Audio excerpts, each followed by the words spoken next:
Tetragrammaton.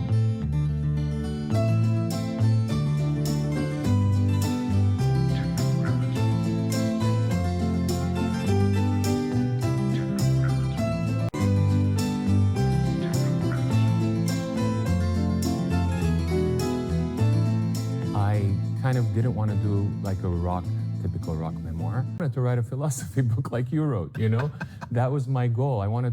I've been interested in the intersection of justice and spirituality. Two great kind of topics that have led my evolution as a human being and as an artist. But, you know, the agent that I met, a really nice young man from London, he said, why can't you do both? Why can't you tell your stories and share the lessons you've learned or philosophies or whatever from it? So that kind of really got me going into thinking in that route. And it's been an incredible learning experience because I've had to do a deep dive in terms of research in my own family's history, in my own history, my own troubles, having to like face stuff from the past. You know, it's the best therapy session I've ever had in my life, writing a book, because there's things you realize that you may have known intuitively, but you weren't admitting to yourself, about yourself. Like, I didn't know the day that my mom and dad had met. I had never asked them, they had never told us. My brother and I, you know, were like, how come we didn't know, like, how did you first meet? When was the, you know? And then they told us the story and it just became like, wow. So I'm very grateful for the process. You know how you make art for yourself?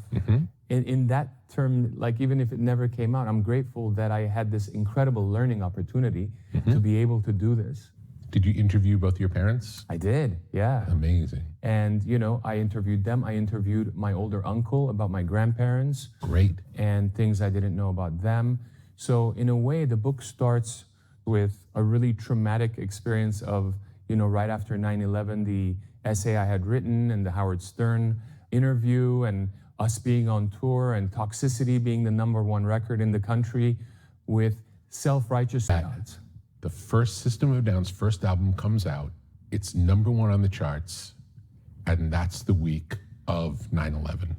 It's a remarkable moment in time. You have a band named System of a Down. Yes. Your single is thrown off the charts by Clear Channel and the whole regime that was happening at the time, right? Because of?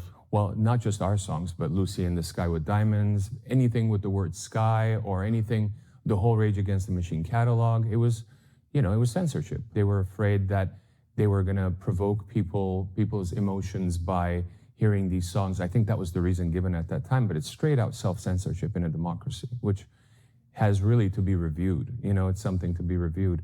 And we all know the artists that actually spoke up at the time. You know, Maynard from Tool, the Dixie Chicks, and, you know, obviously Tom Morello, myself, and a handful of other artists. Everyone else was there was a lot of fear pervading, I remember. And the Dixie Chicks got banned from country radio. That's right. There's a lot of censorship around music at that time. At that time, yeah. There was a great fear. I remember that. I remember is the stress. Yeah. You know, which is not great, but I guess it explains it. And the song, you know, which is Chop Suey, you know, you're talking about self-righteous suicide, you know, like, not that it relates to that, but, no, but it just the coincidence. To be. Yeah. But that's the power of music. Desires to make that poetic line mean something much more extreme than it was originally written as. Absolutely. It's wild. It is wild. Yeah. I mean, we know that we're not writing this. This is coming from the universe and we're just interpreting it. And if we become great artists, that means we're great skilled interpreters of this thing we're downloading, you know? But I think anyone can download it. Yeah. It's just, you have to be open to it. Yes. And then you have to know how to present it. Yes. Those two things. But yeah, I mean, a lot of stuff. The song Jet Pilot was on there. Unbelievable. Why were the eyes of a horse on a jet pilot when he flew over the bay? I'm like, what? Right? Like, it's unbelievable. I mean, those songs were written obviously within years of 9/11 and all that, but you know, and then the essay took it to another level with reactionism, got taken down, and the band got death threats, you know. I remember we were in Colorado starting a tour the week after 9/11 with all those, you know, on television, there were all these orange light, red light, danger, like for terrorist attacks. And we're in front of like 20, 30,000 people a night, right? Like, it's just, your mind's going, what am I doing? Must be terrifying. It was terrifying. I can't imagine it. It was terrifying. I can't imagine it. I remember being in New York and we were playing across the bridge at the Continental Airlines Arena. I think that's technically Jersey, right?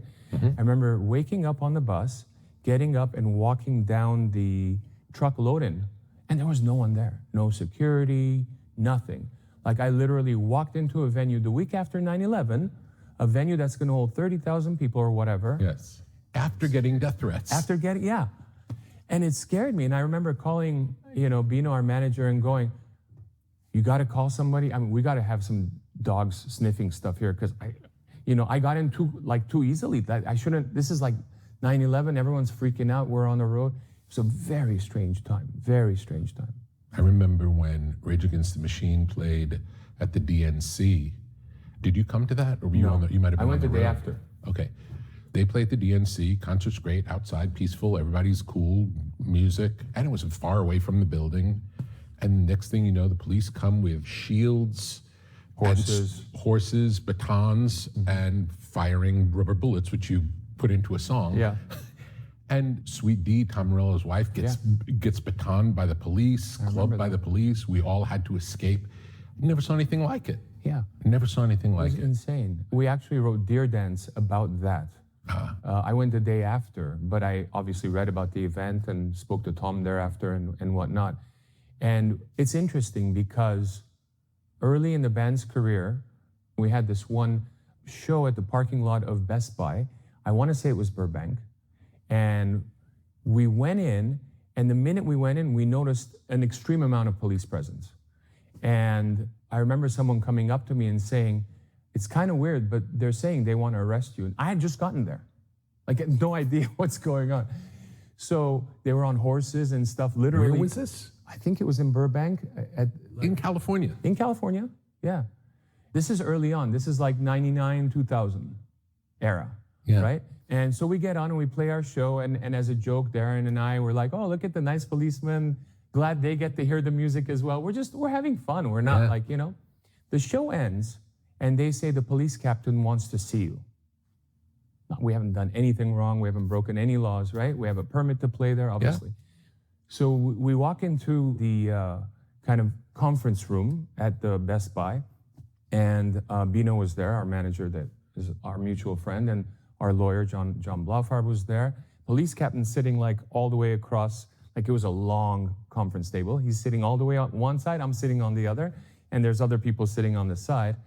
And he just starts like saying that, we can arrest you for what you've done. And I'm like, what law have I broken? Like, I'm like, I haven't broken any law, sir. Like, I haven't done anything wrong. You're inciting. I'm like, what am I inciting? What are we inciting? We're playing our music. Like, what? They just had it in for us. I remember that. So he asked for my ID, and I just took out my ID. It was all the way across the table. I just flung it. Like, I remember. It was my brave act of, he literally looked at my ID and he goes, you walk out of here, you sign one autograph, I promise I'm going to take you in. Literally like that. I haven't done anything. What does that mean? Sign one autograph? I don't know. It's inciting, Signing an autograph is inciting? Apparently at that day, for that captain, in that department, it was. We hadn't done anything, bro. I mean, you know us, like very gentle, so like get up on stage, do your crazy antics, say your thing and leave. Do a concert. Everybody comes there because they love the music. Right. It's a big party. Everybody's partying and celebrating together, sharing emotion and pain that we all feel. Yeah. And it's a healing thing that happens at a concert. It is. It could have something to do, I'm thinking now in retrospect, with, remember the parking lot of the Roosevelt Hotel where we were supposed to have this show that got canceled? At the launch of Toxicity, we had this free show that we were doing in Hollywood behind the Roosevelt Hotel. There used to be a big parking lot there. And I think they were expecting 5,000 people or something, and we had 10 to 15,000 people. Fire marshal came and closed it off. So they wouldn't let us play. And I remember the police basically saying, we'll arrest you if we go up to play. And we were saying, listen. But if you don't play, it's going to be a riot. Which turned into a riot. Because you didn't play. Because they wouldn't let you play. They wouldn't let us play. I said, please let us get up there and do one song and announce like another date that we'll do and apologize to the audience. Everyone will be cool and everyone will leave. Please let us do that, They're like, no. And I got the guys together, I remember that day. And I'm like, this will be cool if we actually do get arrested. Let's just go up there and play a song, let's get arrested. Fuck it, Because we're an anti-establishment band. What better way to launch Toxicity? my lawyer, John's a really funny guy. There was a window nearby. He goes, Serj, come here. He overheard me. He goes, come here for a second. And he showed me the audience and he said, you see all these people here? They're all gonna sue you if you do that. And I'm like, oh shit. I'm not going there, especially with the legal trauma my family had over the years and all of that stuff. And so that became like, no, that's not gonna happen, Wow. But again, it's like, that didn't have to happen. And there was a riot and people, people lost their shit because some people had stayed there overnight waiting for the show. And all they saw is our banner coming down and our gear being taken off stage, and they lost it. And then the police had And the the perfect reason. downside of that is the audience would blame you because they're coming to see you. They did. The They said the police band don't- hadn't shown up. So Wow. Bino had to get on Wow. like CBS and NBC and basically say the band was there to play. The fire marshal shut it down. Wow. The police could have been a little more understanding. I remember going to New York right after and going, at least in this city, there might be police brutality, which there is, but at least people are used to being on the street with each other, right? In LA, you're not. Like, there's this weird thing. I mean, we haven't had any police problems since, thank God. In fact, they've gotten us out of like some tricky traffic and whatever situations and, all of that. But I don't know. I don't know why that was. What is that fear that causes that kind of reaction to something musical? Okay, so tell me more about the book. Okay. Well, it starts with the kind of understanding oil, the essay I had written right after 9/11. But then that's the intro. And then the first chapter is actually not about me, it's about my grandfather. And because it's kind of like if you want to understand who I am, then you have to understand where I come from. So he came from a small village in central Turkey called Efkere. And it talks about his life and obviously the genocide that, he survived from and my grandparents Tell me survived. the whole story of the genocide as well as you know it. Well, Armenians used to live in the area of central Turkey to eastern Turkey for about 600 years. That was historical Armenia. And when the Turks conquered the area in the 1200s, they subjugated Armenians. So Armenians became the largest minority in that country, which later became the Ottoman Empire. For many years, it was okay. There was Armenians and Turks living next to each other, neighbors. There was some tension based on religious differences, but it wasn't horrible, right? It had its golden periods as an empire, let's say. But then in the last few hundred years of its existence, the Ottoman Empire from 1700s to 1900s, let's say, they started cracking down on minorities. There were massacres. There were, like in 1896, Sultan Hamid did a massacre of, I want to say, 100,000 Armenians. Wow. So as the century was turning, before 1915, which is during World War I, which is when the Armenian genocide occurred, there were already smaller massacres that were happening. And was it always just based on the Armenians kill them? It's based on our problems are because of this person. It's the same thing happened during the Othering Holocaust. It's the Jews. It's not our problem. Right. It's their, they're making this. Yeah, scapegoating. So Armenians were prosperous, middle class, and there was a lot of jealousy and all of that. So they used the Armenian population as a scapegoat for their basically empire crumbling, which was happening. And then during the First World War, Turkey sided with Germany. And so they were fighting, the Western powers and all of that stuff. And they said Armenians are the traitors, and all this. So again, further scapegoating. And Do we know how many Armenians there were at that point in time in Turkey?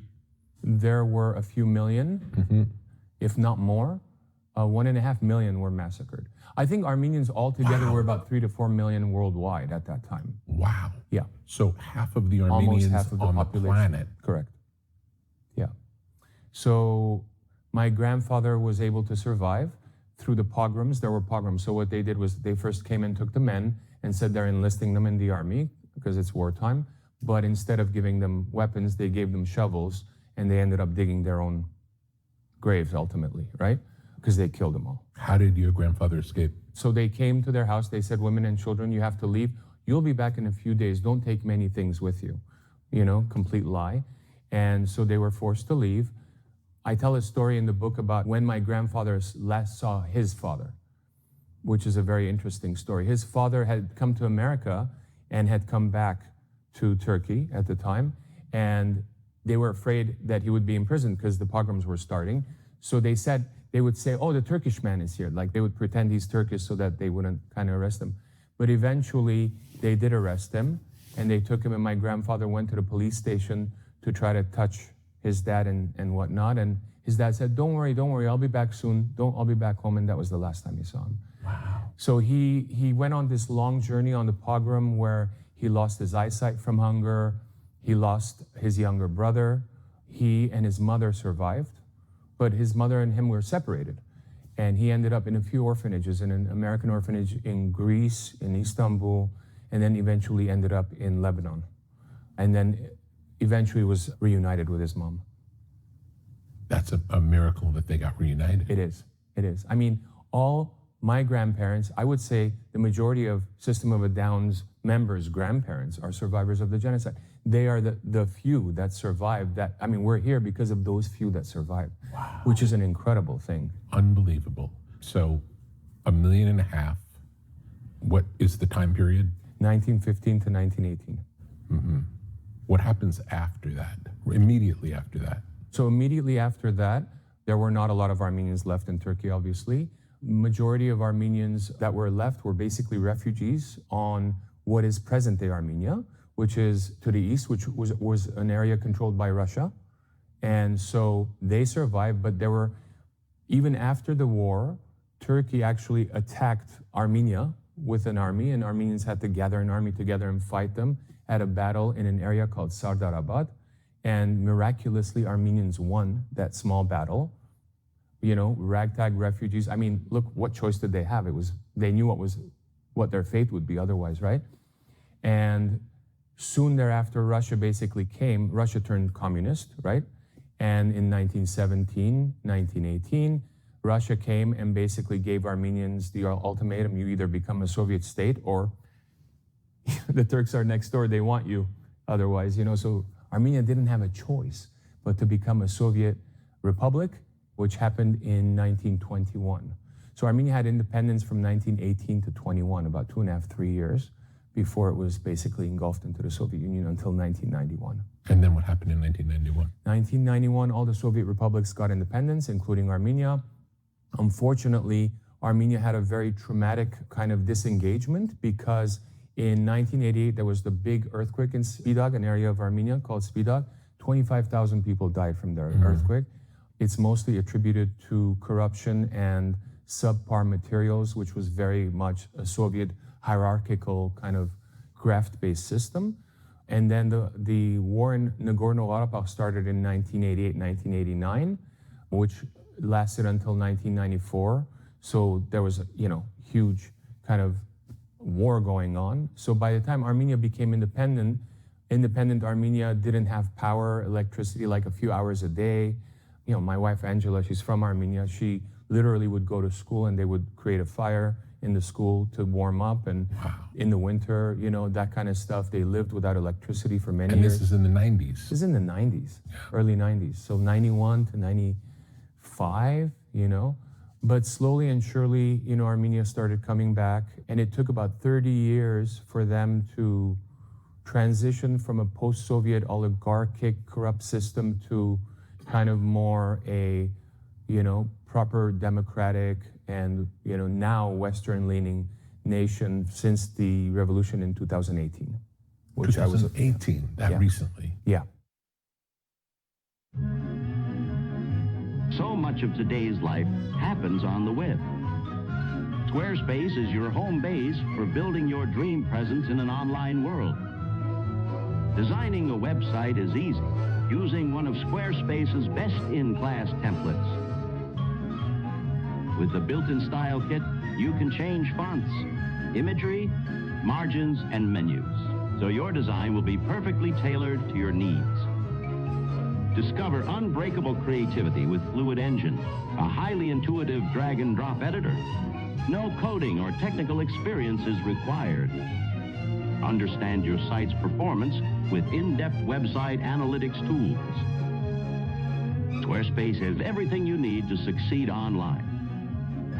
Create a blog, monetize a newsletter, make a marketing portfolio, launch an online store. The Squarespace app helps you run your business from anywhere. Track inventory and connect with customers while you're on the go. Whether you're just starting out or already managing a successful brand, Squarespace makes it easy to create and customize a beautiful website. Visit squarespace.com/Tetra and get started today.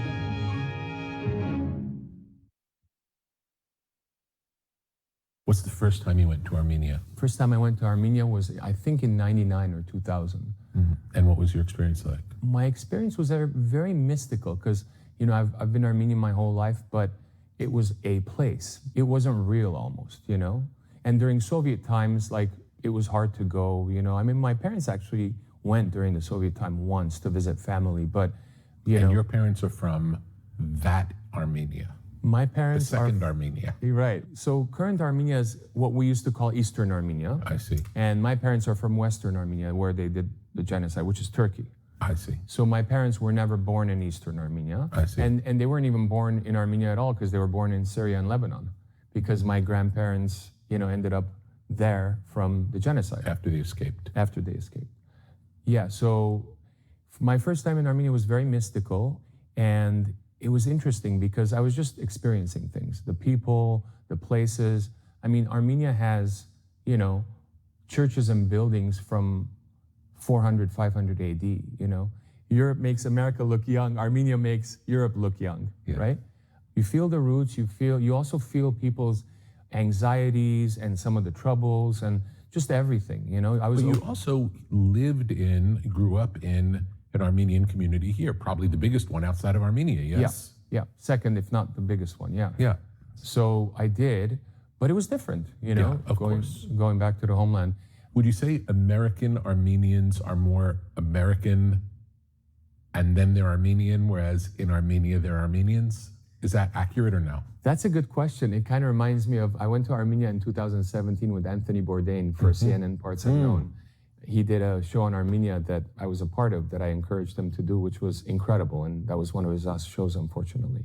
But that was his first point blank question. He goes, so you live in America, you got a place in New Zealand, you're born in Lebanon, you're Armenian, you're in Armenia, like, how Armenian are you? And it just like blew my mind because it's such a tough question to answer. You know, how Armenian are you? And it's hard because, look, Armenians are, you know, the majority of Armenians live outside of Armenia. So you have Armenians that have grown up in the States, Armenians grew up in Europe, South America, Russia, and all of those cultures change who you are as an Armenian.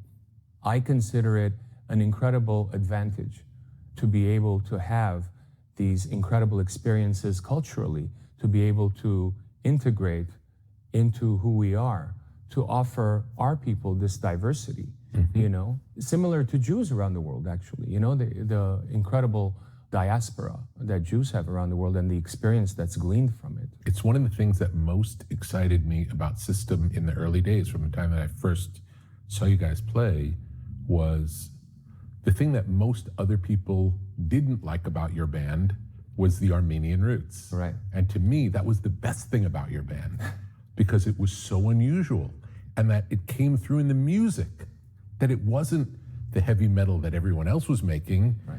You could feel ancient grooves that no one else touched, rhythms. It was so exciting to me.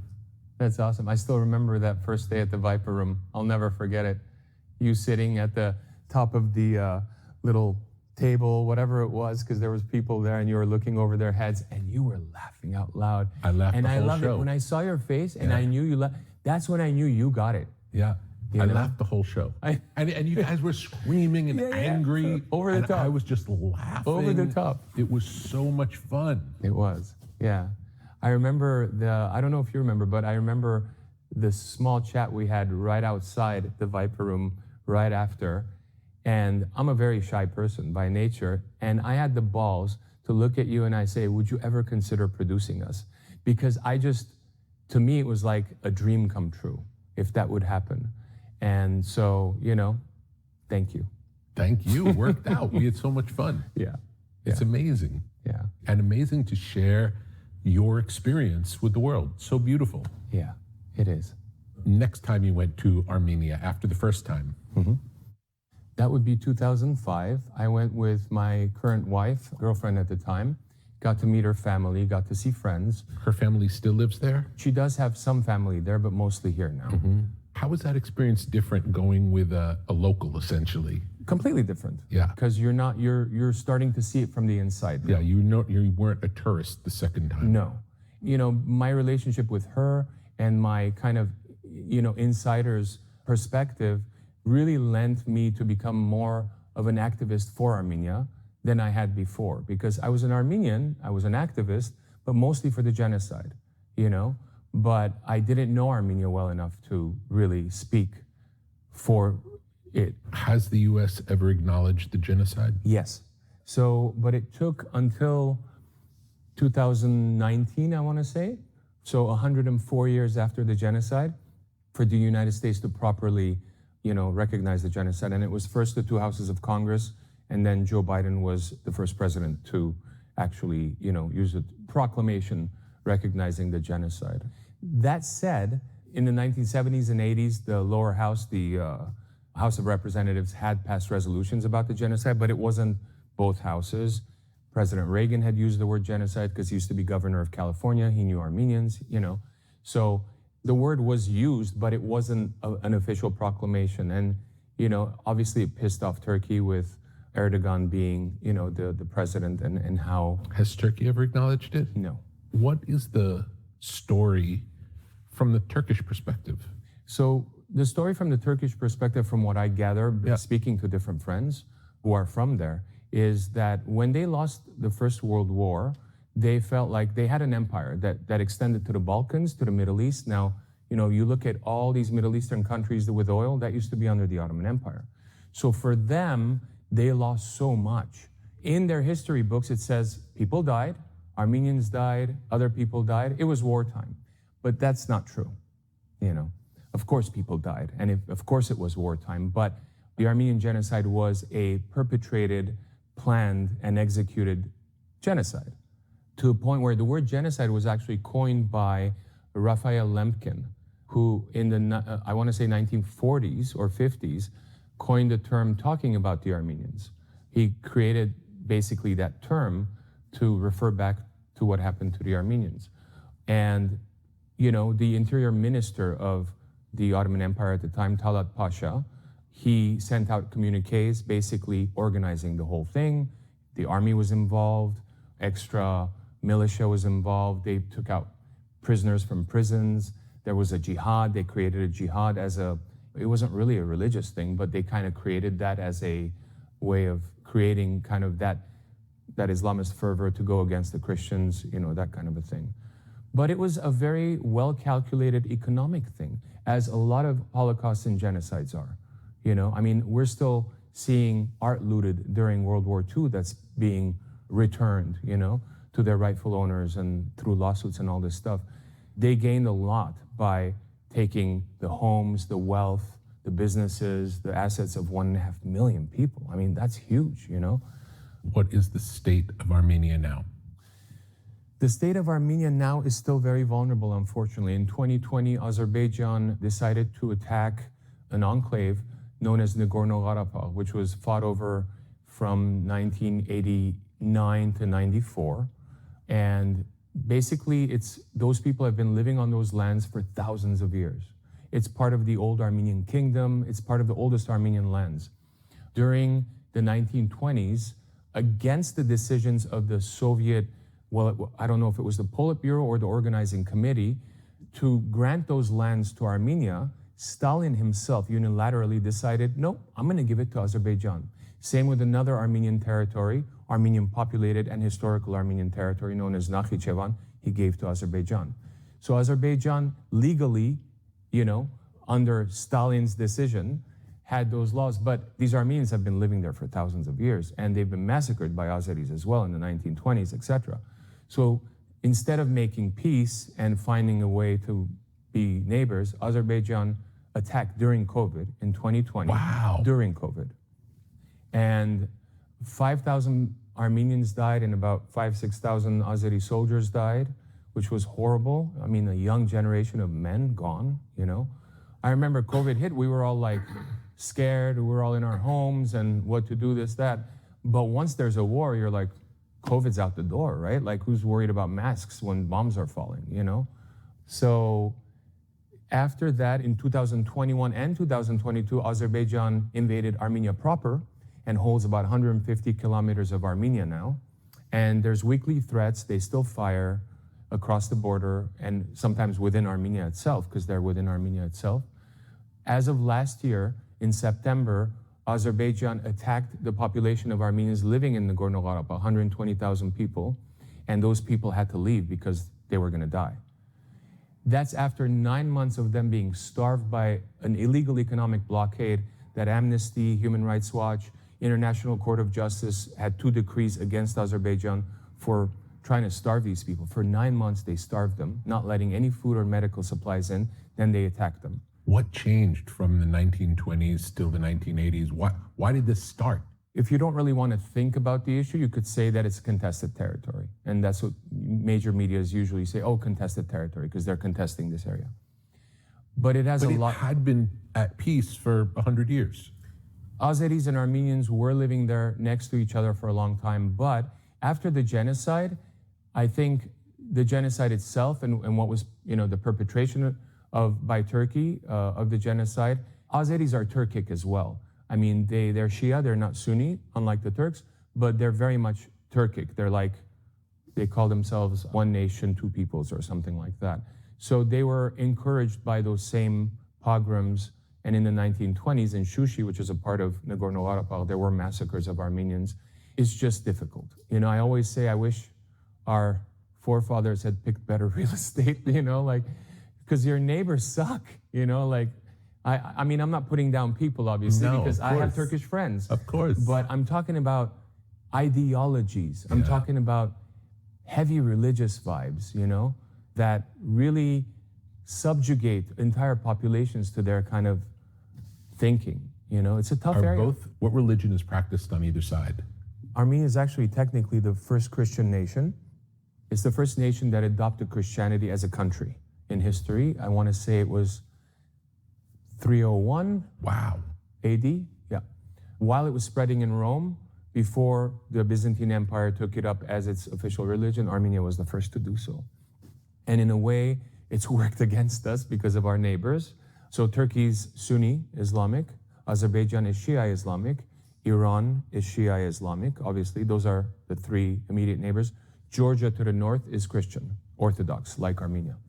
So those are the immediate borders and neighbors. How's the relationship with Georgia? Tenuous, in some ways good. There are a lot of Armenians living in Georgia.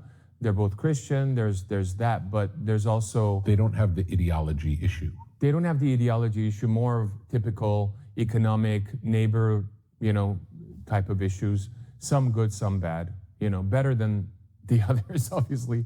But since the revolution in 2018, which I wholeheartedly supported because I knew that was what the Armenian people wanted, there was a peaceful revolution in Armenia in 2018. A parliamentarian basically started a protest walk from a small city up in the north to the capital. And at first, it didn't gather much momentum. There's been other protests before. There's been, and the protest was basically against the oligarchic regime that ran Armenia for the last 30 years before the revolution, because there was no fairness in the courts. There were no economic fairness. Typical post-Soviet country, like Ukraine, like many of these other countries. But something happened, and they realized that, they basically started doing acts of decentralized civil disobedience, which no one's ever done before. And what that is instead of all being in one square and getting arrested, sitting and singing Kumbaya and getting arrested, they would basically go all around the country and break the law in very minimal ways. Block streets, for example, or, and they used Facebook Live to basically stream what they were doing during the revolution. It was a streamed revolution, just like Arab Spring. And it was pretty incredible. It was very inspiring because the techniques were very interesting. It was new. So they started blocking traffic and they said, okay, wherever you live, you don't have to go anywhere else, block your street. When the cops come, they would be like, don't get arrested, run. Wait till they leave, then go back and do it again. So it was almost like using the power of numbers to overwhelm the system. And they succeeded. In a bloodless coup, not a single bullet was fired, and the revolution succeeded, and that parliamentarian became prime minister. The day that he became prime minister, I was there. He greeted me at the airport, actually, when I flew into Armenia the day before that. And there was thousands of people at the airport, on the streets. Wow. Jubilation like I had never seen. That's wild. Ever seen. These people, like, I felt like they had just broken the yokes of like centuries of oppression off their backs, you know? It was just beautiful to see. And it's really sad because 2 years later, the war happened and everything changed. Yeah. You know, Azerbaijan attacked and stuff. But Armenia is a thriving country now. It's got a really, probably the highest economic growth in Europe, a lot of investment coming in.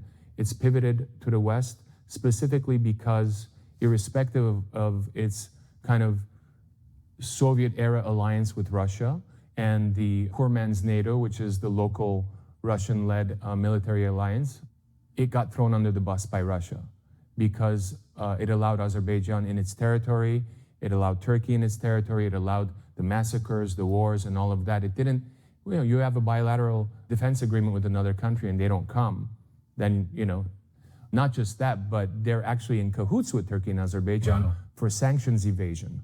Wow. Because basically, Russian oil is being funneled through Azeri pipelines to Europe right now. And Europe's buying that at a premium, knowing part of that is Russian oil, just so they're not saying we're buying from Russia. You know, so there's this axis of evil now for Armenia that, you know, and part of that is your biggest ally that was your ally, Russia. So Armenia is totally pivoted west, but it's very vulnerable because no Western boots are on the ground or will ever be on the ground in the near future. So it's making a very strong kind of determination to kind of join Europe and be more Western, but we don't know what's looming around the corner because Azerbaijan is threatening to attack any day. Like 1 week, they'll be like, give us these 4 villages or we'll attack. And now we feel like more than Azerbaijan, it's actually Russia pushing them because Russia is trying to punish Armenia for trying to pivot west. Wild story. Mm-hmm.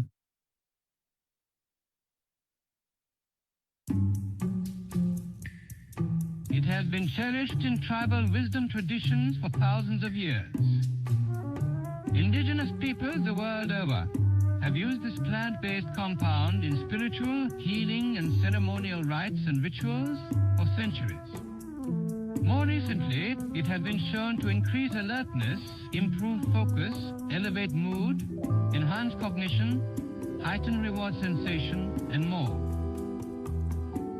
We're talking about nicotine. Nicotine is a wonder worker. Inspired by indigenous practices throughout history and guided by a wealth of contemporary research, the team at Lucy set out on a mission to create clean, brain-boosting nicotine products for the modern lifestyle. Whether it's their nicotine breakers, pouches, or gum, Lucy's products are carefully formulated to deliver a pure and potent nicotine experience, free from the undesirable aspects of cigarette smoke. Backed by rigorous research, nicotine is known to amplify cognitive processes, emotional regulation, and modulate the release of neurotransmitters like dopamine, serotonin, and norepinephrine. Experience the power of this natural nootropic by visiting lucy.co/tetra and discover next-level smoke-free nicotine. Warning, this product contains nicotine. Nicotine is an addictive chemical. Did System ever play in Armenia? 2015. Tell me the story. In 2015, at the 100th anniversary of the genocide, the Armenian government officially invited the members of System of a Down to come and play. And we went, and it was at Republic Square. It was a free show. And there were 50,000, they only allowed 50,000 people capacity. They closed it off at 50,000. It was a rainy day. They say it always rains in Armenia, even though it's spring, because of the genocide, you know, April 23, April 24. And so it was like raining, it was cold.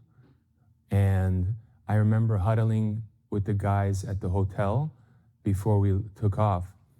And I looked at them, and I remember everyone felt like everyone felt something different than we've ever felt playing a live show. Yeah. It wasn't playing a live show.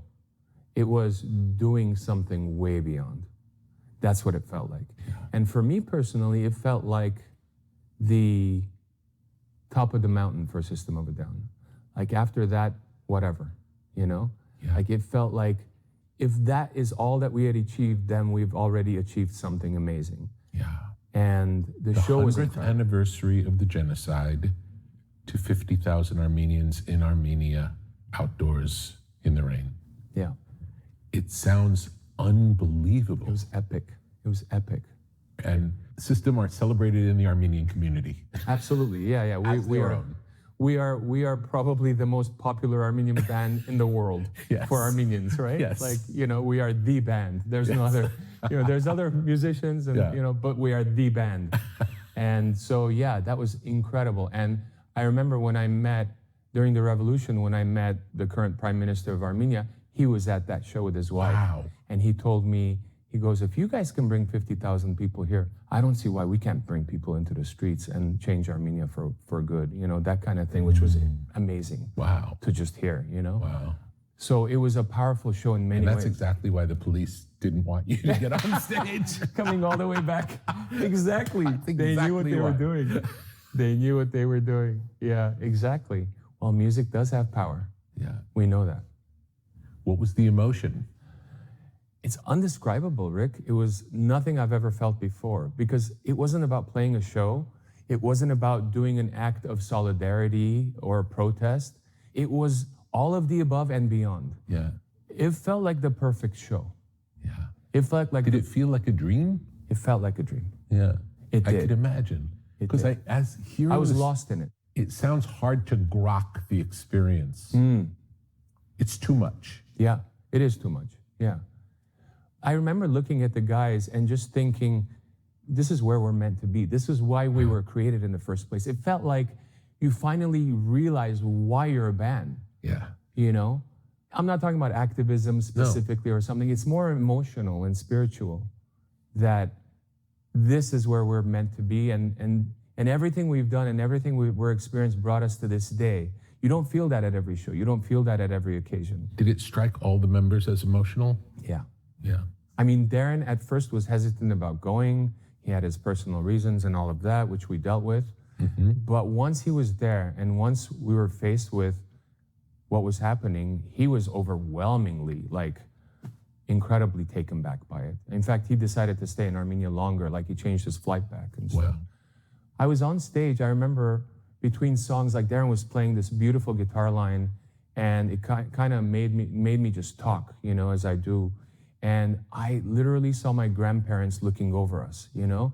And because we were kind of celebrating their legacy, who had survived the genocide. But at the same time, I was dealing with a corrupt leadership in Armenia that at first didn't want us to play there, which is a whole different story in 2013, for example.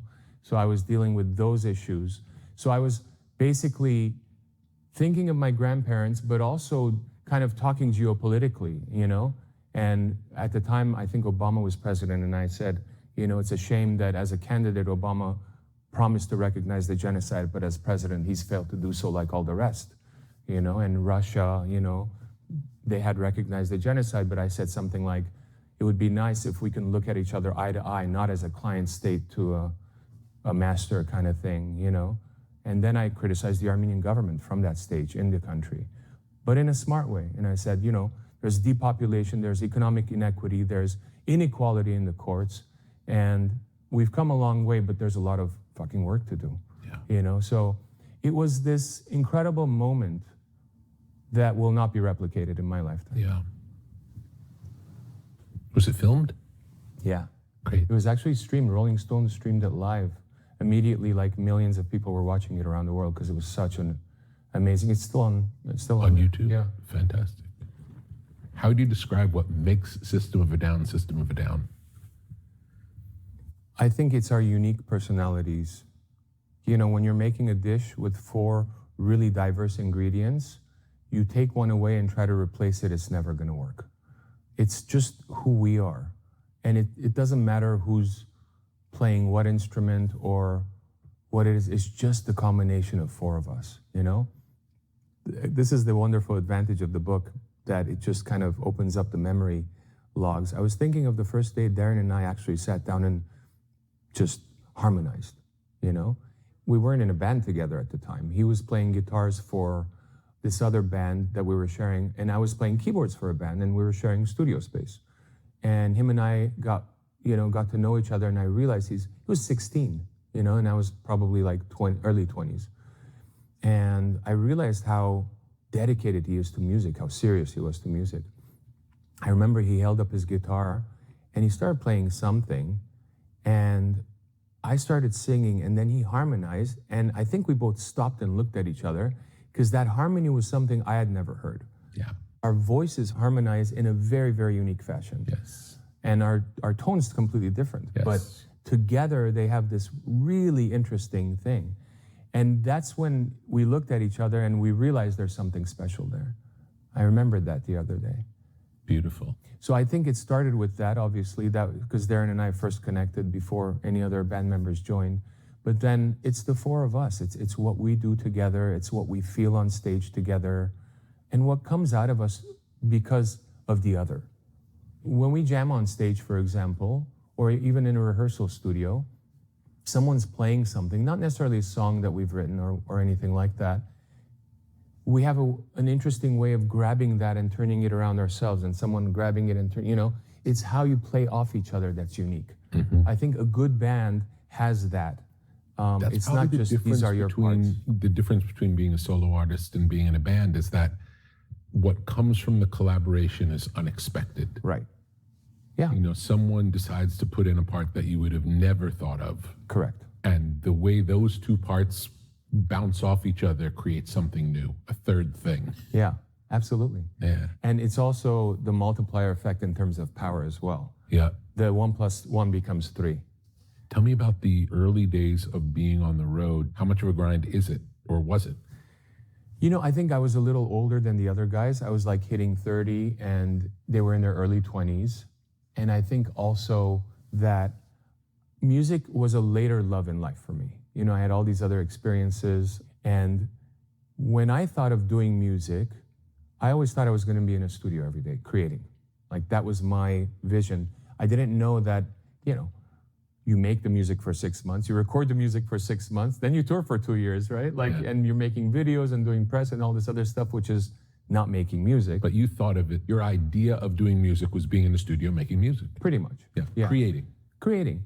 And I did enjoy touring, and I still enjoy performing, but it is a grind. Mm-hmm. You know, the travel is the grind, it's not the performance. If you can just show up every day in the same place and play, it's a dream come true, right? Mm-hmm. Because the performance is fun, but it's that travel. And as I got older, especially in my 50s and started having back problems and all this stuff, it became even more of a grind. And there's also the aspect of, let's leave health aside. There's I don't know if it's a purist way of thinking about it, but repeating performance is artistic redundancy. So the first week, 2 weeks, fun. The first show, incredibly fun, right? But then after a while, it's diminishing returns artistically. And you become a performer, and you're doing the performance, and you're being incredibly rewarded with love and everything else, right? Economically, you know. But that does kind of also add up over time, and you go, why am I repeating myself? You know, art is not supposed to repeat itself that much, you know? So there's that aspect of it. I think David Bowie said, after 2 weeks, any tour is redundant, basically, you know? Which is why doing a one-off, like we're doing Sick New World, for example, we did it last year. In May, we're doing it this year in April. Just doing a one-off is fun because... I don't know about this. Tell me about it. Oh, yeah. So we started a festival with Live Nation in Vegas called Sick New World. We did the first one last year. 60,000 people, sold out like within hours. This year, same thing. Last year, it was just fun because there's not the same pressure of touring, right?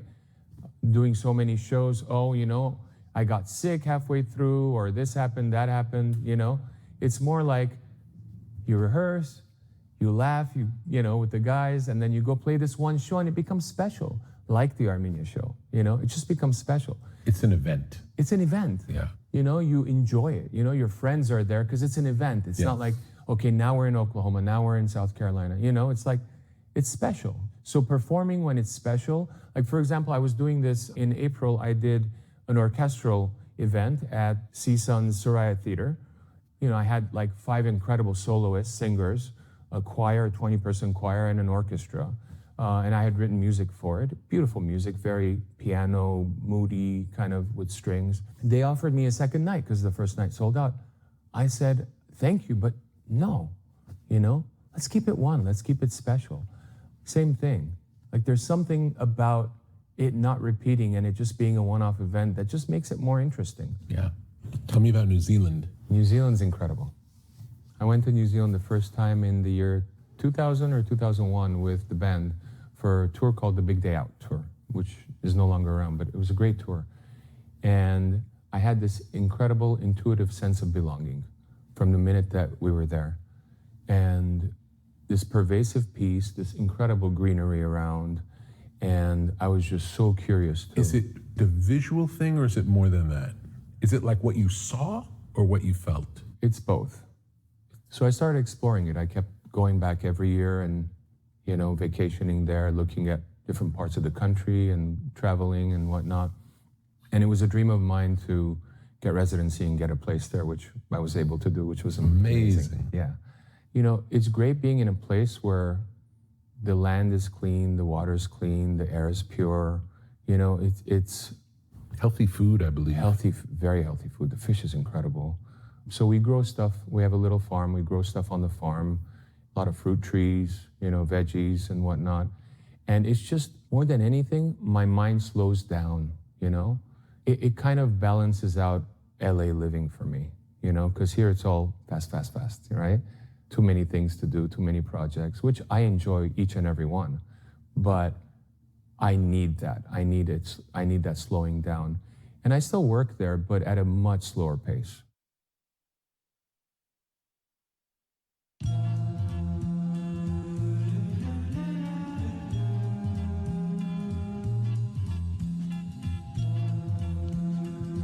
LMNT, Element Electrolytes. Have you ever felt dehydrated after an intense workout or a long day in the sun? Do you want to maximize your endurance and feel your best? Add Element Electrolytes to your daily routine. Perform better and sleep deeper. Improve your cognitive function. Experience an increase in steady energy with fewer headaches and fewer muscle cramps. Element Electrolytes. Drink it in the sauna. Refreshing flavors include grapefruit, citrus, watermelon, and chocolate salt. Formulated with the perfect balance of sodium, potassium, and magnesium to keep you hydrated and energized throughout the day.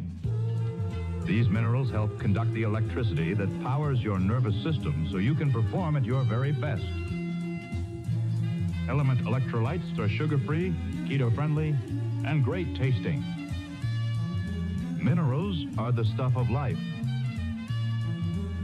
So visit drinklmnt.com/tetra and stay salty with Element Electrolytes. LMNT.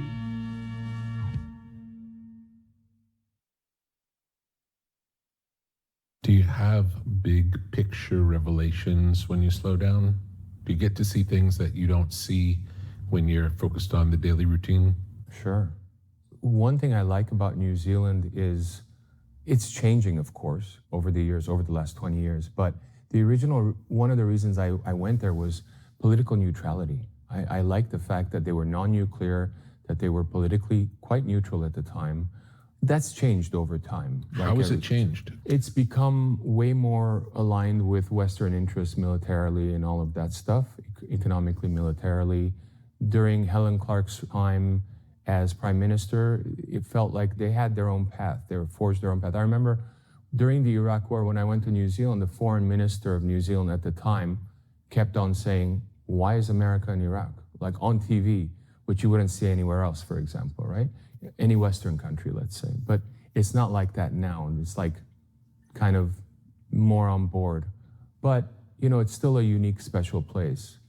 And the more I slow down, the more I appreciate bigger picture things. than just whatever's happening in my mind or my life and stuff. And some of it is nasty, what's happening around the world and everything. You start feeling things more. I find it incredible that with all of the medical and technological progress we've made as humanity, with everything that we've learned, with data at our fingertips, that no human being, no animal has ever been able to have, we have more wars, starvation, crazy shit. It's like none of it's making us better. No. And that is what saddens me the most. You said originally when you set out to work on the book, you thought of it as talking about your spiritual life and your activism. And those are the two big pieces of your life. How do they fit together? Years ago, I had the honor of meeting the Dalai Lama for this TV special they were doing, or a movie special. It was in Philadelphia. They flew us in. It was myself, Moby, Katie Tunstall, and Joss Stone. They picked 4 artists. And we each got to ask 2 questions on camera to the Holiness. And first of all, he's a really funny guy. I don't know if you met him, but he's a really, yeah. But I'm going to that because I asked him that question. I said, what do you think is the intersection of justice and spirituality? And he thought about it for a second, and he said, I'm paraphrasing, of course, but he said something like, to follow a path of injustice is spiritually disconcerting. Now, first I thought that was like a double negative, Of course, that's the case. I mean, it's a no-brainer that that's the case. But if you really think about it, our intuition, our moral existence connected to our spirituality cannot allow us to be unjust. And if so, we're not going to be unhappy with ourselves, right? It is the connection, you know? So I kind of ended the book with that, actually. That's the realization that they are almost one and the same. How could you live a spiritual life in a world of injustice? Or how could you live in a non-spiritual life in a world of justice? It's like they are almost one and the same. Yeah. Have you ever been to an Armenian Orthodox church? Sure. Yeah, I grew up going to church. There was this church right across our school. I used to actually sing there. The head priest would kind of enlist us and we would sing. And at one point, I kind of got tired of it. And I asked to be excused. I said, I don't want to do this anymore. And at first he's like, why? You've got a great voice. You should sing. I'm like, yeah, He said something like, in our age, we would be too embarrassed to tell the priest that we don't want to sing and say no. And I said, it's not your age. So I guess I'm thinking back right now. So I had the singing thing then and the rebellious spirit at the same time. But I was a straight-A student, nice kid, Yeah. All of that stuff. It's interesting. Were the teachings done in English or were they done in Armenian? We had both. It was a school in Hollywood. Pilibos is the name. It's actually a really good Armenian school. And most of our classes are in English, but then you have Armenian language class and Armenian history class, which would be done in Armenian. What was it like working with an orchestra, and how is it different than being on stage with an orchestra versus being on stage with a band? It's different. Working with an orchestra has taught me a lot, specifically different orchestras. So you have the same written music, and you go from, let's say, Russia to Italy, to Germany, to Poland. They all play it differently. They're all great orchestras, but they play it differently. And it taught me that they play based on their cultural strengths and weaknesses. So with the Italians, phenomenal soloists. When they play together, Not so tight? Not so, yeah. I mean, tight sometimes, but not, yeah. With the Russians, Germans, Austrians, they play like, when the baton comes down, they're all hitting that 1 or 3 or whatever. That's interesting to me. Really interesting. Yeah. To hear the music you've written interpreted by different players just by the nature of who they are. It's fascinating. It is fascinating. I wouldn't have guessed that. And to be a songwriter versus a composer is a whole different feeling as well. Because songwriter, you're in it. You're performing it, you wrote it, you're vibing with other people on stage, you're playing it. But being a composer and stepping back and listening to others interpret your music is a whole different feeling. And with an orchestra, you have all these acoustic instruments playing. You could have up to 80, 90 people playing music on stage. And what I do is with the band, I have both my ear monitors in, otherwise I'd go deaf. But with an orchestra, I drop one. If I'm performing with them, like if I'm gonna sing, for example, I'll drop one so I could hear my voice in one and hear the full orchestra in the room in the other, because I have to, like I wanna hear it, you know? It's a different feeling. I think classical music and its dynamics lend themselves to emotions that electronic music, or electrified music, I should say, cannot touch, and vice versa, you know? Rock music is... Yeah, the power of loud guitars or programmed music could be very powerful. Yeah, and you know, like rock music overall is music of protest. It's a fuck you, right? Like, whereas with classical music, you can get so vulnerable emotionally with a beautiful solo violin or something like that, that you can't get there with rock. And same with jazz, jazz music has its own beautiful emotions it portrays, you know? The diversity in colors of those different genres that really, that I love to explore, because I can only express so many emotions with one genre, right? Are you writing songs all the time? I'm so busy scoring that I'm not writing as many songs. Is that more main job now? Kind of, yeah. I mean, I find it incredibly fun and challenging. Yeah. I'm doing 2 films and a Netflix series now, which is cool, you know, but different. One of the films is fun because it's kind of like a Hollywood funny film kind of thing. I'm enjoying being creative within limitations. Yes. Because writing a song there are no limitations. Like, it comes to you, you write it. Yeah, it's more of a puzzle when it has to fit somewhere. Exactly. And sometimes you do like a bunch of cues and everything's perfect, then there's one cue you do 10 times and you're struggling because that one thing for whatever it is, you know? And you learn it, you have to figure that out. Yeah. And each score is a completely different tone, sound musically. Like, it's, you know, one could be like synths, all synths. One is orchestral, one is more rocky or modern, you know? One Is there more electronic. an idea before it happens, or is it more of a feeling? So, as a composer for media, you always want to find something you can sink your teeth into.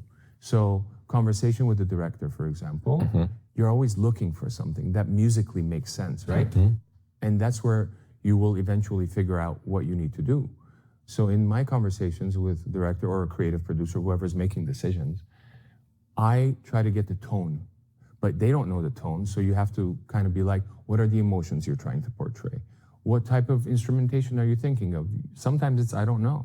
And then you're like, okay, what's going on through the story? Is there any music in the story? I've had instances where a director will come and say, we're using this old ancient lullaby. I'm like, great, I want to hear it, send it to me. And I listen to it, I'm like, perfect. So you use the chords to create like an orchestral thing around that. It's just anywhere to start. And usually, if there's some relation already within the film, musically, then as soon as you grasp onto it, the doors open musically for it. And then the next step is to do a small suite of music and send it to the director and be like, are we on the same wavelength, or is this totally off field, right? And do you send it in picture or just as a piece of music? Generally, just as a piece of music. Yeah. And do you know where the music's going to go in the film? There might not even be a film at that point. There might not be video at that point. They might still be in script mode or shooting, or they might have dailies, That's sometimes you start early, sometimes you start late. It's rare to have a final cut where they hire you and go, we want a composer, you know, and here's the final cut. Like, along the way that you develop it. And there's some cool directors that like integrating the music in their shoots too, because it helps set up the tempo. Yeah, and also I imagine the mood of the scene. The mood of the scene. And when the actors hear it, they act differently, right? So I haven't had that experience yet where the music's been used in the film, but there are some creative directors that do that. But it's, again, like you said, it's the problem solving, the puzzle solving element that I find interesting. And the fact that each of them are going to be musically completely different. Yeah. So that's fun. Sometimes I don't even watch. I listen. Because if you listen, especially with documentaries, if you listen to dialogue, you don't even have to watch. You just compose on the spot, listening. You're going in between. When there's a change, you feel it emotionally. You play your modulator or whatever. It's interesting. It's like scoring a conversation. Sounds cool. Yeah, it's fun. When you're writing a song, do the lyrics start with a sound, or do they start with words? Is it about the way they sound, or is it about what the words mean? It's mostly sound. Sometimes words come in, because I think your consciousness starts bringing in certain words, and then you go backwards and say, well, why did my mind use that word there? What does that mean? Is that what this song is about? So it's like a puzzle that your spirit or your consciousness is solving while you're going through the process. And then you go and you fill in the blanks of the gibberish words that you were using to make up for, once you figure out what that puzzle is, and you go backwards, and sometimes you don't figure it out correctly. I've written one song I remember where the song was funny, but I wasn't giving it enough credence for its funniness, and the lyrics were not, and it just wasn't working. And I'm like, yeah, but those lyrics are great. The music's great. Why isn't it working? And then I just realized it, like out of the blue. I'm like, wait a minute, this is a funnier song than, I should change it. So I rewrote the lyrics, boom, worked perfectly. So sometimes it's confusing, but I think stream of consciousness is the best way vocally to help write. And do you always do it out loud, or can you do it silently? Oh, I can do it silently. And would it still, you'd find vocal phrasing and words even silently? You can find it, but you got to do it out loud to remember it. So whether it's on your phone or whatever that you want to record. So like you might be thinking of it, but if you can't record it, you're going to forget it because it goes like that, right? Have you ever started with lyrics? Yes. And what's that like? It wasn't my lyrics. So it's actually a funny story because the current prime minister of Armenia had written lyrics. He had said this one thing, and it was a flowery thing about Armenia and being Armenian and stuff. And he had hit me up and said, do you think you could put music to this? And I'm like, yeah, let me try. Let me play with it, And I picked up an acoustic guitar and wrote a song using those exact same lyrics, sang them, sent it to him, and he was like, wow. And I put it out, I think in 2020 or 2019, something like that. It's called Hayastan, which is the Armenian word for Armenia. Okay.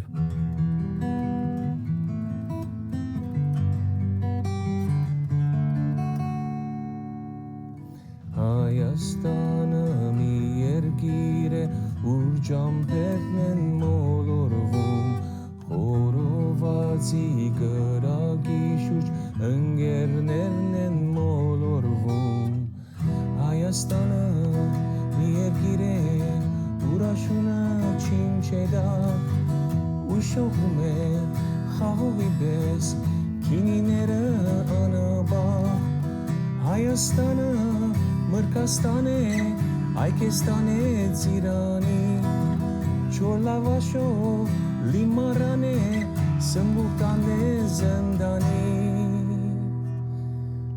Արագած կրիկոր, արանադու սևան, անահիտ նայրակ, զարուհի ու շուշան, անահատ ուր արդու, շուբրիա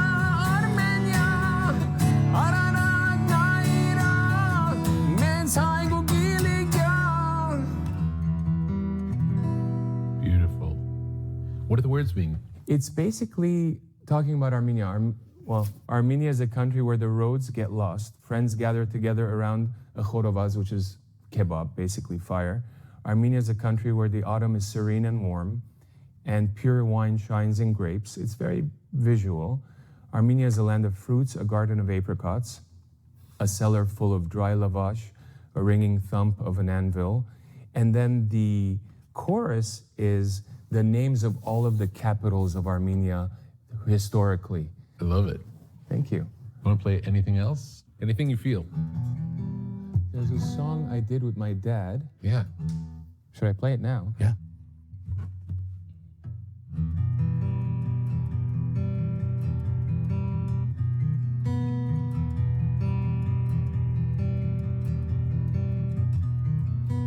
Ես ոչ անդունեմ, ոչ էլ դարակի, ունեմ հանգրվան, ունեմ օթևան, ազատ հայրենիք, երջանիկ երգիք, երջանիկ, երջանիկ երգիք, բարի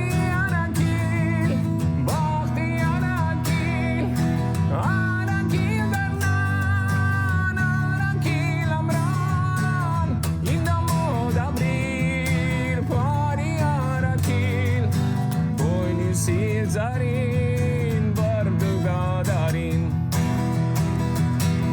ایدامو دبرین پاری آراکیل بوینوسی زرین باردوگا دارین.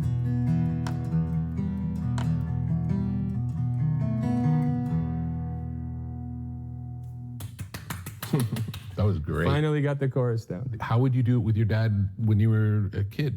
Who would play? Nobody would play. So you just do it a cappella? Acapella. Or Great. he would be listening to the song on like vinyl. I see. And you guys there would sing along? He would sing along, then I'd sing along with him. And would you ever sing unison or immediately harmony always? Mostly unison, and then over time, harmony. But when I sang with him, there are parts I sing in unison on his record, parts I sing. And there's actually a video on YouTube where Oh, I great. just brought him into my studio and we did the song live and recorded it basically, which was beautiful as a way of putting out the record at the time, you know? Yeah, it was an amazing feeling. Welcome to the House of Macadamias. Macadamias are a delicious superfood, sustainably sourced directly from farmers.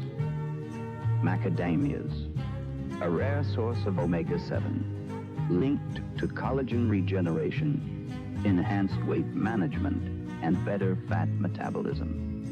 Macadamias, heart-healthy and brain-boosting fats. Macadamias, paleo-friendly, keto and plant-based. Macadamias, no wheat, no dairy, no gluten, no GMOs, no preservatives, no palm oil, no added sugar.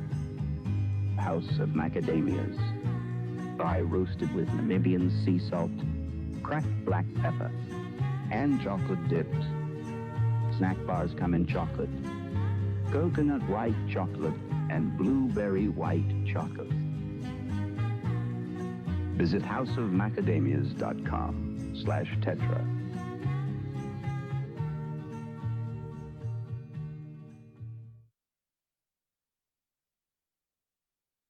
I was going to ask you what would be a good piece of classic Armenian folk music that we could listen to together. Ooh, something from Khachadur Avedisyan. My dad's name popped up because it's Khachadur as well. Okay, great. And there's some really beautiful Armenian folk music in there.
tavchega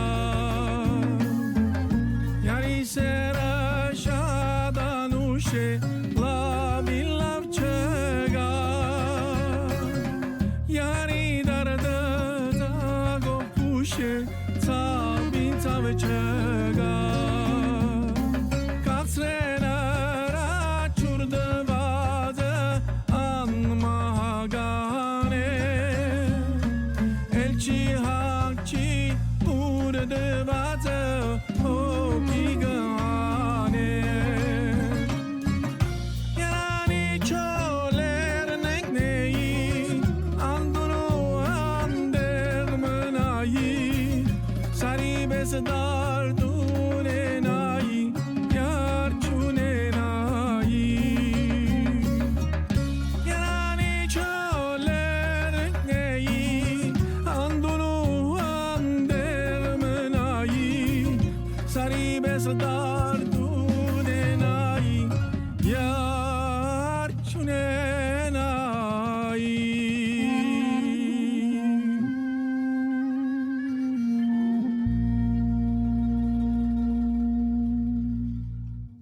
I had no idea your dad could sing like that. It's unbelievable. Yeah. When would you hear your dad singing? Growing up, he'd sing all the time. What occasion?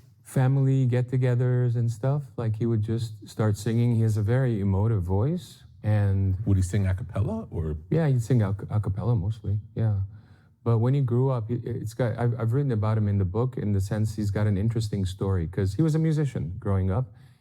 He played the oud and he sang at different events and stuff like that. He played drums and stuff, and he wanted to learn the This oud. was in Beirut. This was in Syria, actually, because he was born in Syria. He later went to I see. Beirut. My mom was born in Beirut. So he decided to study with this one oud master in Syria. So he took a bus to go see this teacher. At the time, his dad had passed away. My grandfather had passed away when my dad was in second grade. Pretty young, so he was young. But he was, he was enjoying playing music. At this point, he's a young teen or whatever. And he's taking this trip, and sitting near him is like this other guy that looks like a musician. So he kind of befriends him and starts talking to him and says, "Are you a musician?" He's like, "Yeah, I am." And he's like, "Oh, okay." And the guy sees my dad holding an oud, and he says, "How long have you been playing the oud?" And he says, "Oh, I just started.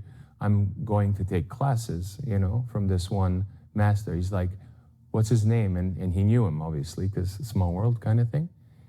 And my dad goes, "Tell me about your life. Tell me the life of a musician."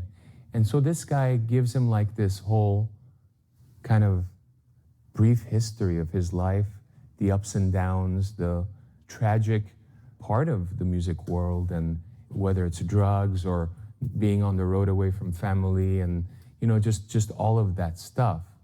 And my dad ends up stopping at a stop and taking another bus back, never goes to that thing. Wow. He's a musician that never did music. He went to Milan, studied to do design. He became a shoe manufacturer. He was successful in his life, all of that. But music was always his love. So when he retired, one day we're at my parents, and mom just throws it out and just says, "Hey, you should make a record with your dad." And I'm like, "Yes, of course." And for me, it was giving back, because there were times in our family where in the early 90s, where it was really difficult, my parents lost everything in a huge lawsuit, a civil lawsuit. And I was coming of age at that time. I was 16, 17, helping them with legal briefs, and it's a really, really stressful time. And we went from pretty much having a lot of, things, a comfortable lifestyle, to back to zero, and starting over and renting and, trying to make a living. And at that time, I had realized that music's my calling, but I had started a software company to help pay the bills. It was a vertical industry software for jewelers, an industry I knew well because of my uncle's business. And so I remember having a conundrum. I was like, I need the finances for the family, but I want to do music and I need more time for music. And my dad saw me grappling with that issue one day. And we sat down and he said, "What's wrong?" And I'm like, I'm playing it off. I'm like, "Oh, nothing's wrong. It's okay, And he goes, "No, tell me." And I said, "Look, I'm faced with a dilemma. I want to do music, but I don't have enough time because I'm working, this and that." And he goes, "If I have to get a second fucking job, you do music." Just like that. Wow. You are not going to not do music if that's what it is that you want to do. Wow. So that gave me the wings to be able to enter an industry where all the odds are against you. And he wanted your dreams to come true because he couldn't follow his. Yeah. That's wild. Yeah. So And then you got to make that record. I with got him, to make and it's his record. beautiful. Yeah. Did he love it? He loves it. Yeah. Great. Oh, he goes to adult daycare. He sings there. Great. You know, he has musician friends, you know, in his circle and stuff. So he loves it now. When you hear the music of System of a Down, are you aware of the Armenian roots in it, or is it just ordinary music to you? I'm aware in retrospect now. Yeah. I wasn't when we were making it originally. Yeah. Because it was just what we were So much making. part of your growing up. Yeah. It was the just same what we as were anything making, else. You know, like I didn't think that our rhythms are that different, Yeah. or it was just natural to us, whether it's John playing the drums or Yeah. Darren writing like something that would be Eastern. Yeah. It was just part of what's great is And that the melodies too, the melodies and the harmonies, it all doesn't sound like anything that we're used to in that genre of music. yeah. No, it's true. It's all from somewhere else, and it's so cool. Yeah, you know, I think the greatest thing about System of a Down's musical influence, I don't mean our influence on other people, Yeah. but how we got influenced, Yes. is the diversity of our influence. Yes. Because Darren himself is like so diverse in his musical listening tastes, you know? And he grew up with Armenian music, Arabic music, and all sorts of stuff because of his parents being from Iraq and all of that. And of course, he has a love for many different types of genres. And where he started, which was very much rock-oriented, he was a metalhead and all that, that wasn't my musical beginning. Rock to me was way later on. Rock, punk rock, hip-hop. My origins were way more Armenian music, European music, Arabic music, all the Eastern music, but also like, in goth and 80s music, new wave, although he's got that too, but he got that later. I got that when I was in the 80s because of our age difference, you know. So I wasn't a heavy metal guy when I started singing in a heavy metal band, which also makes it interesting. Yeah. Like learning to scream but it was great because I remember in our early days, all of the trauma in my life, I exorcised through rehearsals. Yeah. Forget about the shows. Like we didn't, that was amazing. And at one point you learn to regulate the anger and frustration that's built into your music into a performative art where you no longer are that angry, but you realize where it comes from. And I think also when it's, the music itself has energy that propels you. You can't help it. Yeah. You can't help but get swept up in the power of the groove. Totally. Yeah. Do you read much poetry? I used to. I read less poetry now. I read more prose than I do poetry. Once in a while, something will touch me. I like your words.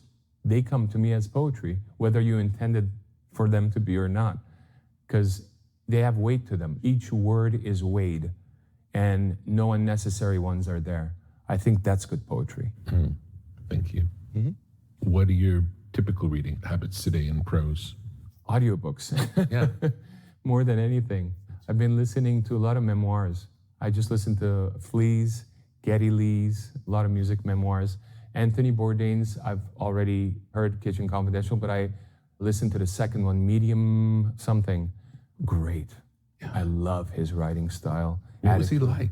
He was really cool, man. Like the way I even got to meet him was, we were in New Zealand. Angela and I, my wife, we were watching CNN Parts Unknown with Anthony Bourdain. And I think it was Georgia or some other country near Armenia. And she's like, you know what? He's never been to Armenia. He's done a special with all these other countries. She's like, why don't you hit him up? And he likes rock music. Like, you can hit him up. And I'm like, come on, I'm just going to hit up someone I don't know. Our mutual friend, Dave Wershafter, actually, helped make the connection. So I hit him up and I just got an email and I wrote to him, never thinking I'd hear back. Within minutes, he responded. He's like, you got it. I'll have my production people contact you. And I'm like, it was almost like, this is a joke. Someone's pranking me, right? So cool. And then they did. And then we worked through people they should meet, places we should go, restaurants and this, that, the food aspect, the political aspect. What was interesting about him is I wasn't really pushing the genocide thing or anything like that, but he really got into it. He really got into it, and like, it was almost like he had this penchant for injustice. Like when he saw it, hypocrisy and injustice, he would go after it. Like, that's what I loved about him. And that's what I wrote to him in my email. First time I said, listen, here's who I am. And what I love about you is you're not like a typical talking head. If you don't like something, you say it, whether it's food or people or politics. I appreciate that about you, you know. I said, but you've never been to Armenia. If you go, I got your back, kind of thing, you know. Wow. Yeah, and it worked out, which was surprising for me. But he was very no-nonsense type of person, but he was very loving. And I think he really enjoyed being there. He really enjoyed things he hadn't experienced before. Mm-hmm. He was an adventurer.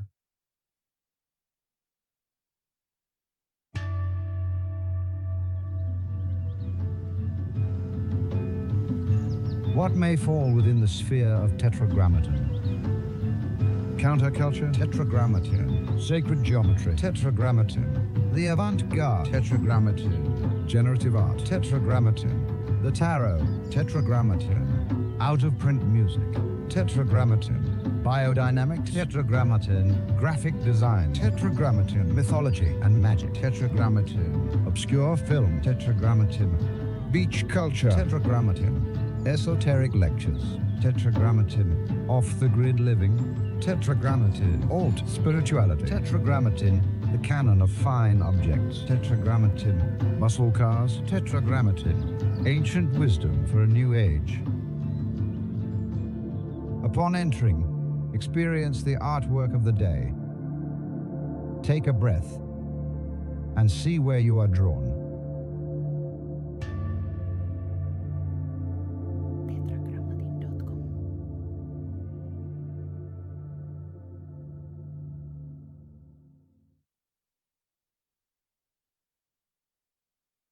Tell me about painting. Yeah, I love painting. Painting gives me the same feeling of playing music 30 years ago.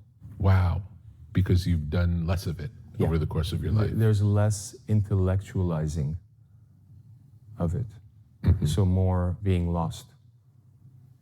That sounds great. Yeah. Do you paint on a regular basis?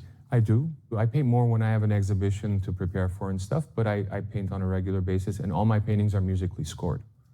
Do you finish the painting first and then score it? I do that more now, or appropriate a music piece that I have, that I've composed, and I just have it there, and I'm like, oh, this works well with this kind of thing. I do that now. But when I first started, it was the reverse. So I would have a piece of music, and then I'd go, what does this piece look like? I see. So you would paint the music. Yeah, I would paint to the specific music. And originally I started using like the musical clef, the bass clef, and I started using clocks without arms to denote the notes in the first measure of the music as a score, and then paint all around it, So I've got these cool clocks and musical clefs on the paintings and stuff. Music has become so bastardized. It's become a commodity. And I was trying to create a situation where it would be an exclusive experience with something physical. Music's also not physical, Having something physical associated with music creates this new dimension. And for the art, it becomes a multi-sensory experience. It becomes a stronger way of interacting with multiple senses than just visual. I remember one time I came backstage to a show and you had a camera on your head and you were filming everything in your life for some window of time. Yeah, a whole year, actually. Tell me about that experience. How did you get the idea? How did I get the idea?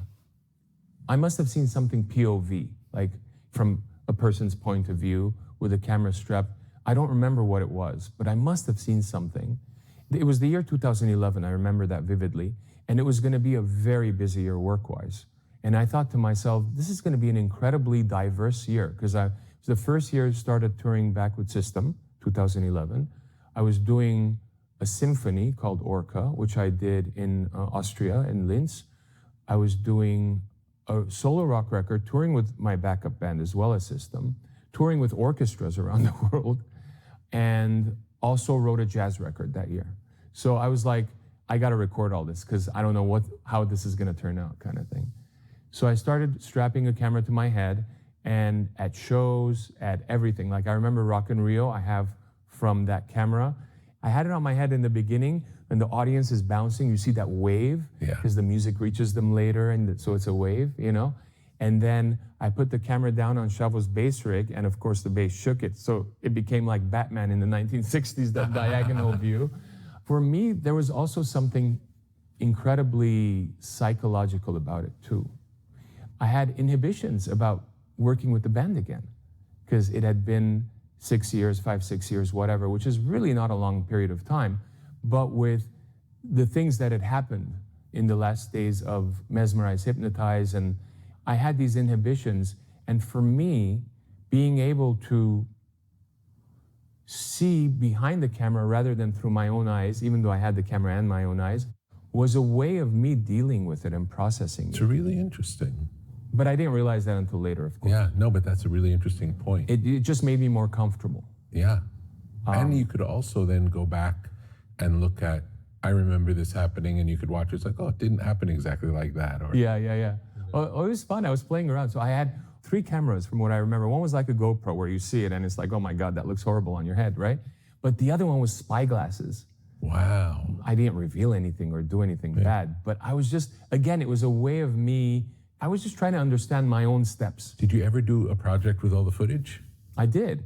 Originally, I planned to make a movie out of it, but then once you actually look at the footage, you realize we're more like birds than you think, because your head's like, you know, going fast left and right.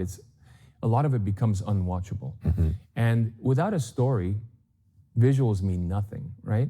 So at the time I was making a documentary called I Am Not Alone about the revolution in Armenia.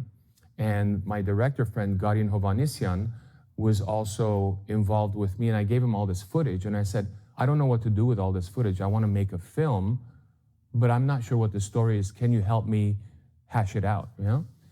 And he did, and we came up with a film called Truth to Power, which we put out a couple of years back, a documentary, and it became more of an activist journey. But we did bring in some of those elements, because that's cool, you know, like cutting to funny stuff on tour or weird stuff with protests or whatever, just from that shaky camera, the POV thing. And that was an interesting adventure. Again, sometimes you plan something and you get something else. You don't ever know where you're starting and where you're ending up as an artist, which is beautiful. Yeah. How would you say your taste has evolved over the course of your life? I think as you get older, you try more things, and, you know, whether it's food or music or art. I think it's important to be always open as an artist to experiences and to try things or see things you don't necessarily gravitate with. I'll give an example. Years ago, I got this one song from a DJ duo, a well-known DJ duo, and I didn't like the song. So I told my representative, I'm like, I'm not really into this, you know? But that experience taught me something. So the second time a similar thing happened, and I got some music from an electronic artist, a DJ artist, I didn't say no. I still didn't like the song, but I said, hey, I'm not really into this. Can we meet and have some coffee? Because I'd love to see what else you got. I was more open to an experience, and I ended up doing a song with that person. Oh, great. So I think that's important, to not close doors. Yeah. Is there a wrong way to interpret lyrics? No, nor music, nor art, you know, nor anything really. I always relate music to food, you know. You make a pizza, some people like the crust, some people like the cheese, some people like the pepperoni. You can't tell, like, you know. I've had people ask me in a different way the same question, saying, hey, do you think your lyrics go over the head of some of your audience or something like that, or the activist or political stuff? And it's unfair as someone who creates something to tell people how to enjoy it. It's like me making a pillow and telling you you have to only have it on your back. Like, that makes no sense. Tell me something that you believe today that you didn't believe when you were younger. When I was younger, I couldn't see how we're all interrelated. It's something that over time, over life, and spiritual kind of knowledge and experience, which, by the way, started with you. Really? I don't know if you know, but you, early in the band's career, I was having these weird nightmarish type of things, but they were daydream nightmarish type of things. I'd be in a shower, and the hot water would hit me, probably lowering my blood pressure, and I'd have these weird things, and I'd almost pass out. Like just early days of the band. And I remember telling you about it at one of our sessions when we were working together. And you said, you know what, I'd like to introduce you to someone. You introduced me to Nancy de Herrera, who became my teacher for TM, Transcendental Meditation. And that changed my life. Wow. Yeah. Beautiful. Yeah. I miss Nancy. She was the coolest lady. She was the coolest lady. The coolest lady. Yeah, sometimes I'd go up to her house and she'd be walking the dogs, but her area was so peaceful. I was just waiting for her. I'd already be in a chill zone, you know? Yeah. If you go to a place where someone's meditated for a long time, it has a resonance of peace. It does, yeah. You feel it in the space. And I remember meditating with her and, her getting a phone call or something, and she'll pick it up and talk and put it down. And she would look at me and say, meditation is a way of life. You don't have to necessarily cut everything out. You don't have to be think about it. And so I think all of that and experience in life, to me, is the connection between all things, the energy. All energy is neither created nor destroyed, Einstein. It just changes forms, and we are all energy. And that is the biggest thing that's changed in my life, that it's not me anymore, it's everything, right? Yeah. You know how the Bible says at the end of times we will be judged between good and evil. That good and evil, to me, is those that realize everything's interconnected and those that don't. That's all that it is.